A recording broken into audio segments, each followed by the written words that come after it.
Jadi ya dari acara ini mungkin gambaran buat kita semua.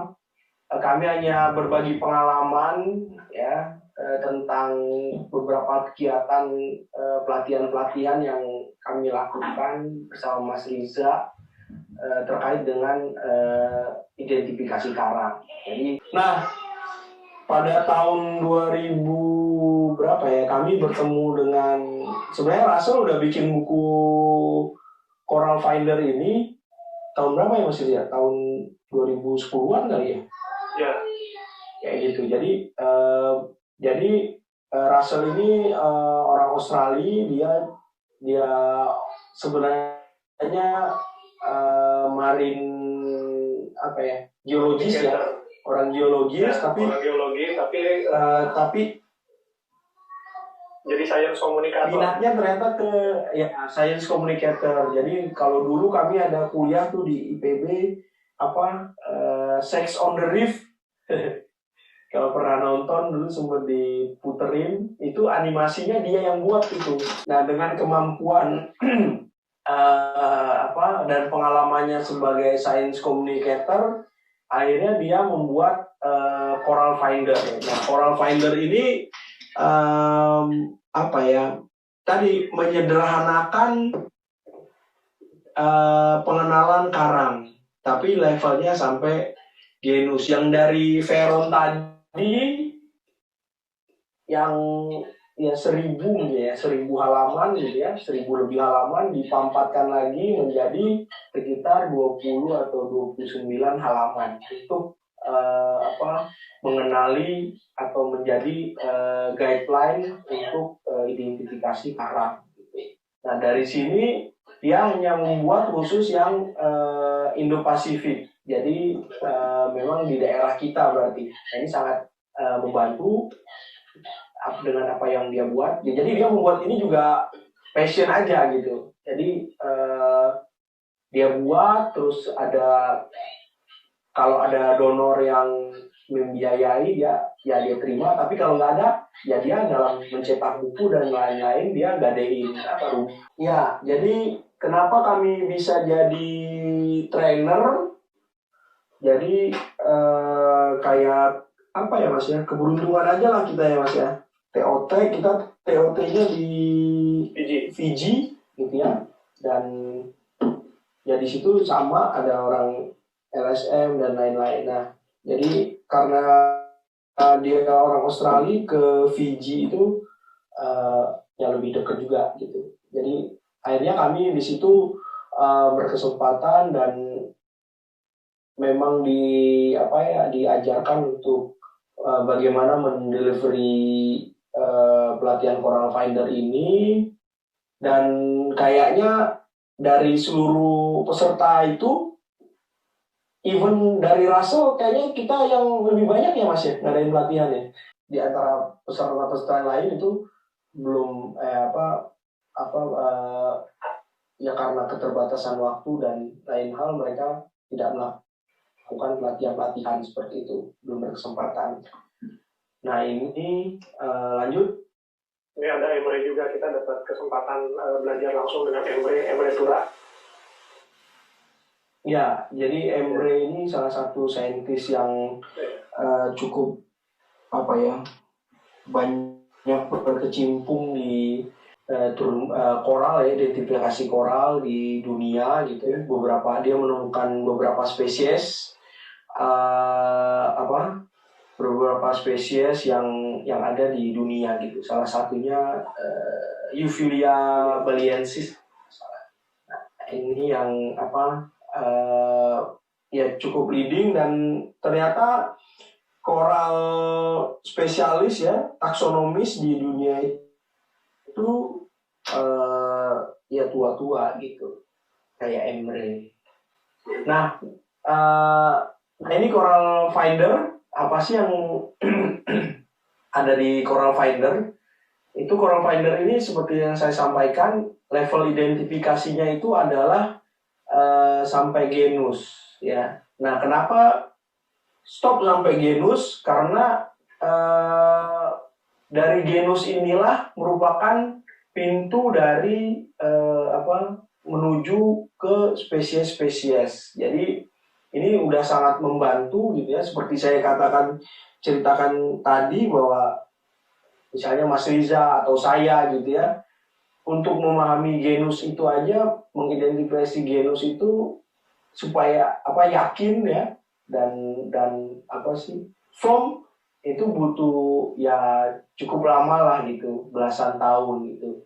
Nah, dengan kemampuan atau dengan panduan dari Coral Finder ini membantu kita itu sampai genus dengan cepat gitu. Nah, kenapa bisa dengan cepat gitu ya? Jadi di Coral Finder sendiri itu hanya dia benar-benar menampilkan ciri khususnya, dan kita nggak perlu menghafal sebenarnya. Jadi Coral Finder ini ya kita ngikutin workflow-nya, cara ngebacanya gitu ya, dan mengenali karakter-karakter kunci gitu. Nah, jadi karakter kunci ini nanti udah tahu porites, untuk tahu jenisnya, tetap kita akan melihat ke Coral of the World gitu. Di sini juga dia tidak memisah tetap menjadikan Coral of the World ini menjadi reference di sana gitu. Jadi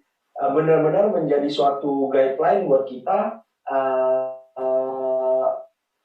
untuk mempermudah masuk ke level spesies setelah kita mengetahui genusnya, seperti itu. Jadi tadi Coral of the World dia detail karena memang dia identifikasi identifikasi genus kayak gitu. Nah, apa sih yang menjadi menarik ya dengan adanya Coral Finder ini? Ada beberapa proses yang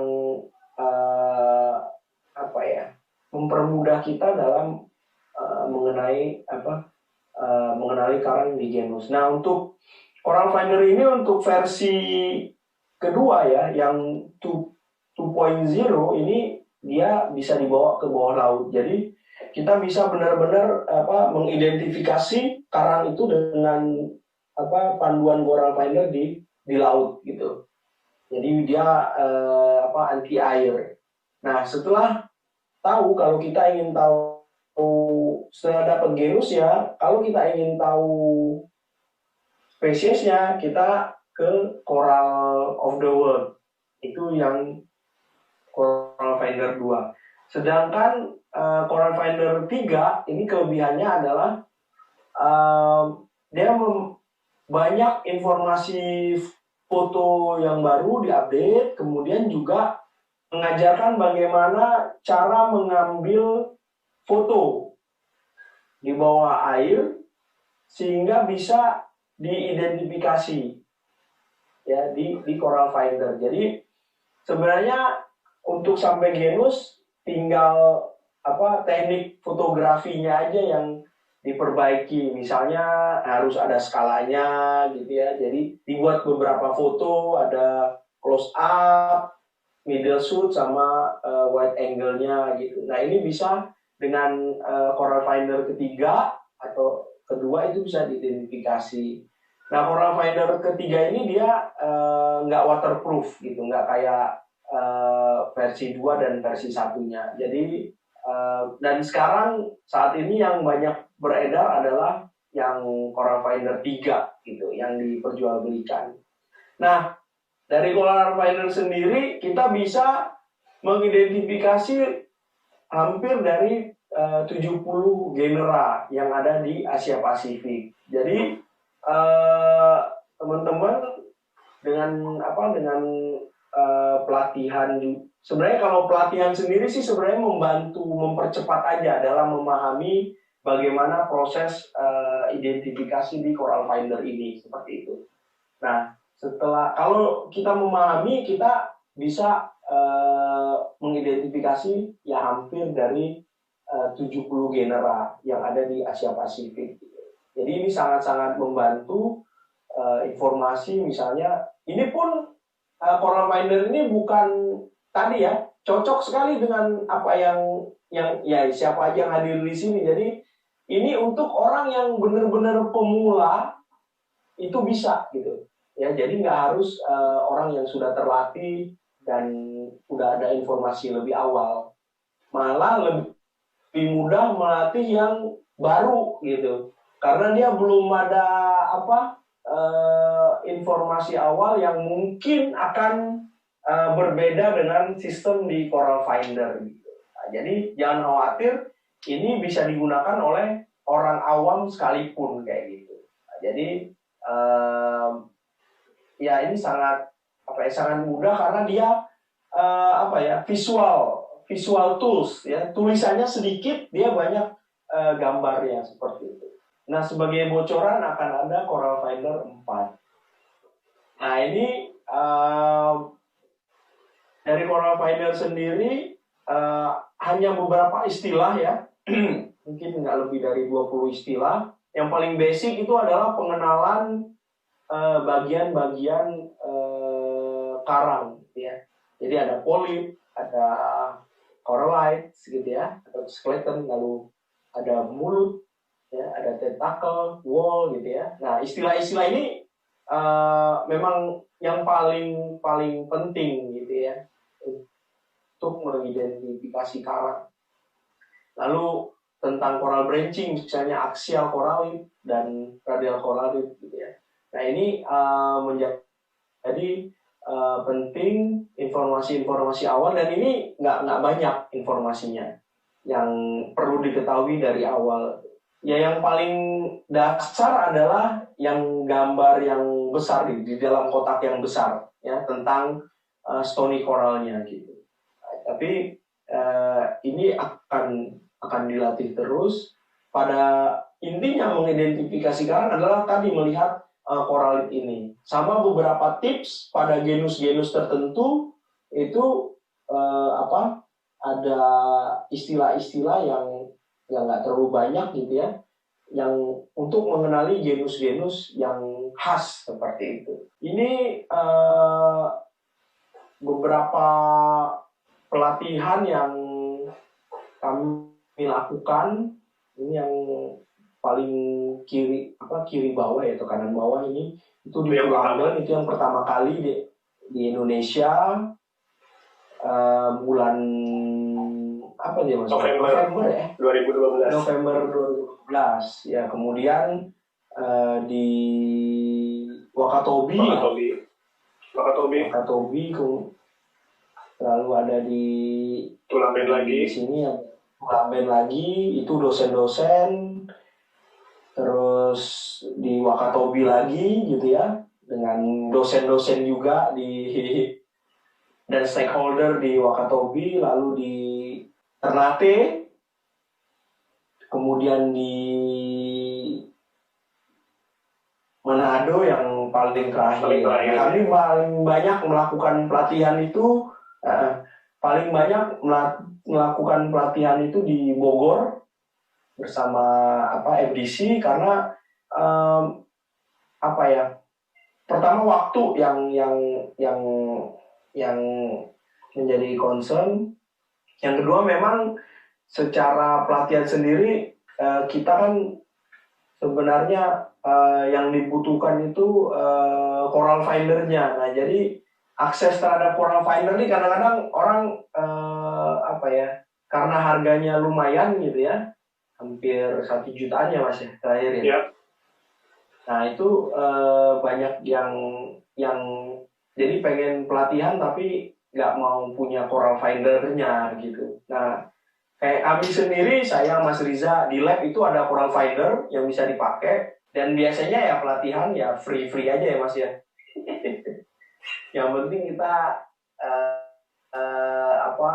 bisa makan sama tidur di pagi nanti.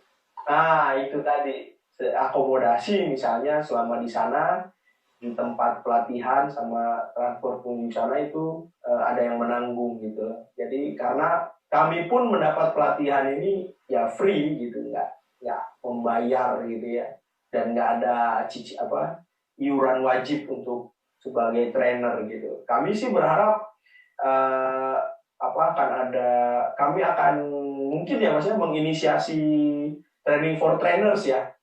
untuk Ya, nanti yang Coral Finder 4 itu ini bocorannya, tapi kita pakai uang sendiri-sendiri, jadi mendatakan Russell. Nah, dia pakai duit dia sendiri, kita juga bawa pakai duit kita sendiri, terus pelatihan sama dia gitu. Nah, nanti tunggu apa?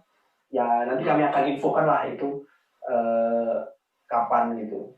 Ya, mudah-mudahan banyak yang bisa ikut. Jadi orang yang bisa melatih itu jadi lebih banyak gitu. Dan ini benar-benar ya kita menjadi ya informasi tentang terumbu karang di kita jadi lebih banyak. Keunikan pelatihan-pelatihan di kita ini kan misalnya ada dari Pemda atau dari NGO misalnya gitu ya, itu pas dikasih pelatihan ternyata dia pindah bidang misalnya gitu. Nah, jadi akhirnya dia nggak memakai apa ya untuk misalnya untuk monitoring atau apa gitu. Nah ini beberapa pengenalan di Coral Finder ya, jadi berdasarkan visual ya, misalnya misalnya karang bercabang gitu ya. Nah dia punya definisi khusus apa yang ya cukup berbeda gitu ya. Dia punya sistem sendiri, jadi karang bercabang ini ya apa aja yang bercabang gitu. Jadi atau cabang yang rada gemuk itu ya bercabang yang nyebutnya gitu. Kemudian pendekatan lain misalnya berdasarkan koralitnya gitu ya. Kalau dia bengkok-bengkok ya, bengkok melengkung itu sebutnya meander gitu. Nah ini tanpa melihat bentuk pertumbuhannya. Misalnya dia karang yang bentuk seperti bola, misalnya kalau kita sebut sih karang masif misalnya. Tetapi kalau dia misalnya ada bentuk apa di situ kayak melengkung, nah itu disebut apa arahan key identifikasinya, kunci identifikasinya adalah berliku-liku ya atau meander gitu.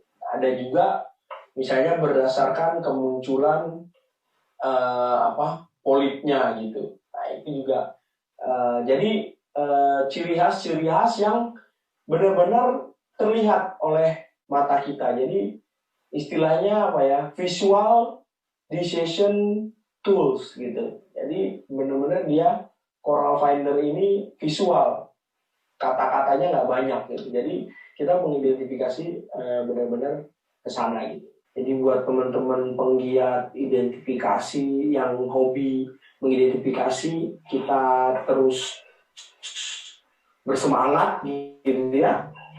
Ya, karena hal inilah yang dibutuhkan. Indonesia butuh lebih banyak lagi orang-orang yang ke arah sana seperti itu. Terima kasih.